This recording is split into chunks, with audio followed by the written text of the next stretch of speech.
Do you want to run a 3:48 mile like Sam Ruthe? Do these 4 types of training. The first type of training is easy runs, or better known as Zone 2. This is a conversational pace where you can talk in full sentences, and the pace you're trying to keep during this is 60 to 75% of your maximum heart rate. These are your easy runs, your warm-ups and cool-downs, and your long runs. Now, your long run should be 15 to 25% of your weekly mileage. Your long run should be no longer than 150 minutes, and your easy runs should be minimum 30 minutes if you are training to run a 3:48 mile. Now, the reason we do easy runs is because your stroke volume gets worked, your heart muscle gets worked. So, your heart rate goes up and up and up and up until it hits 100%, right? It goes up as you run faster. Your stroke volume, which is how much blood and oxygen and nutrients is getting pumped into the body, the blood that's holding all the oxygen and nutrients getting pumped into the body in one stroke, levels out at about 60% of your maximum heart rate, meaning that you're not building more stroke volume and basically more heart muscle in a sense at above 60% of your max heart rate.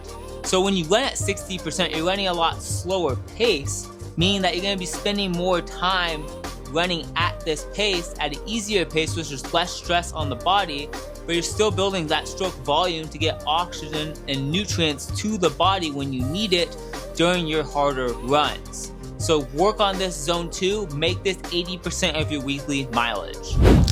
The second type of training to do is lactate threshold runs, or better known as tempo runs. So if you're doing intervals of these, you're going to do 5 to 15 minutes with 60 to 90 seconds rest between sets, or you're going to be doing something like 20 to 30 minute straight tempo runs, steady state tempo runs. The pace is comfortably hard, and it's 82 to 90% of your maximum heart rate. So somewhere around 85 to 86% of your maximum heart rate is a good heart rate to stay at, which would be between someone's 10K and half marathon pace. Now, if you're trying to run a 3:48 mile, it's going to be closer to your half marathon pace than your 10K pace, obviously. Now, with the intervals, you could do 1K repeats, right? You could do a little bit less than 5 minutes. You could do 1K repeats, you could do mile repeats, you could do 2,000 2K repeats, and you just take a short rest, or you could just do 20 to 30 minutes all at once. I would start out doing intervals and then build up to doing that 20 to 30 minute straight tempo run. The third type of training that you're going to be doing is repetitions or economy training, or better known as speed work. This is going to be working on your turnover and your speed for running a faster mile time, getting used to being able to run at mile pace or faster for your workouts. So when I do these, I do for mile paced, I like to do 400s. For 800 meter paced, I like to do 200s. And for sometimes doing 400 meter pace to work on that kick, I like to do 150s. And so what I'll do is I'll do 4 400s, 4 200s, and 3 150s with a long rest. So I'll do a 400 at mile pace and take a long rest. Like I'm talking 2 to 3 times the amount you ran. So if it took you, let's say 1 minute to run the 400, you're running a 4-minute mile, it took you 1 minute to run that 400, you're gonna take a 2 to 3 minute rest before you do another one. And then you're gonna do another one, and you're gonna do 4 of those. And the same thing with the 200. You're gonna be taking the same rest you took for the 400s. So you're going to be taking that 2 to 3 minute rest. And then for the 150s, I want you to take even a longer rest because you're running at a faster pace. I want you to take, even 3 to 5 minutes of rest between the 150s. And you're going to be doing these really fast, working on your speed with a warm-up and cool-down sandwiched in between. And if you're doing more mileage, maybe an easier run in the earlier in the day. And this is really going to work on your speed and your turnover and your quality of running to run relaxed at a faster pace. The 150s aren't a sprint. They're a 400 meter pace run. They're just a fast run. The 200s are 800 meter pace. They're not a sprint. And the 400s, they're mile pace, or 1500 meter pace, so the pace you keep for that 1500 or mile. And the fourth type of training is VO2 max, or interval training. This is going to build your maximum oxygen intake. So these are going to be very fast. These are going to be at 97 to 100% of your maximum heart rate.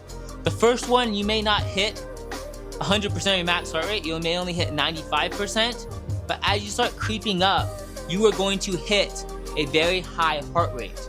Now, when you do these, you want to do 1 to 5 minute intervals, and you want to take about the same amount of rest as you ran. So if you run 1 minute, you want a 1 minute rest. 2 minutes, 2 minute rest. Once you get in better shape, you could take, you can go 4 minutes and take a 3 minute rest, like take, a minute less rest or 30-second less than what you did. So if you do, 2 minutes, you could take a minute 30 rest. But I would say go equal at first. And the best VO2 max workout over many studies have shown is the Norwegian 4x4. It's 4 minutes hard with 4 minutes rest 4 times. And the pace you want to keep is a pace you can keep for all 4 minutes of each 4 minutes, so a full 16 minutes, but evenly. So this would be something you would keep for about 10 to 12 minutes all out, or maybe 8 to 12 minutes all out, right? Somewhere around maybe your 2 mile pace is a good reference range. And you want to evenly spread this out so you can run really hard. So the first one's going to feel pretty easy, like you could have kept going. The second one's going to feel pretty hard. The third one's going to feel almost impossible. And the fourth one is going to feel impossible. That's how it's going to feel. You're going to be dead on the fourth one. You're going to be dead on the third one. But you got to be able to run that fourth one. After that 4 minutes of rest on the last one, you're not going to feel fully recovered. But you're going to be able to push it. On the first one after you're done, you're going to feel fully recovered. You're going to feel like, okay, I could easily do another one. That's how you should feel. So it's going to feel easy, hard, and then harder and harder, and then it's going to get really hard on the last one, and you push yourself. And obviously, when you do these, you're going to sandwich a warm-up and a cool-down in between this as well. Just with any other workout other than the Zone 2, you're always going to sandwich a warm-up and cool-down in between these. And with these, you only need to be doing these once a week. So you could do this once a week, you could do the repetition speed work once a week, and you could do the lactate threshold tempo runs once or twice a week. That's all you need to do. Speed work, you could add in that twice a week if you like. Maybe do a little bit of it before a VO2 max workout or before a tempo run to get your legs moving. But other than that, you're gonna do the tempo runs once a week, you're gonna do the VO2 max once a week, and you're going to do the speed work once or twice a week, and the rest of it's going to be that easy running.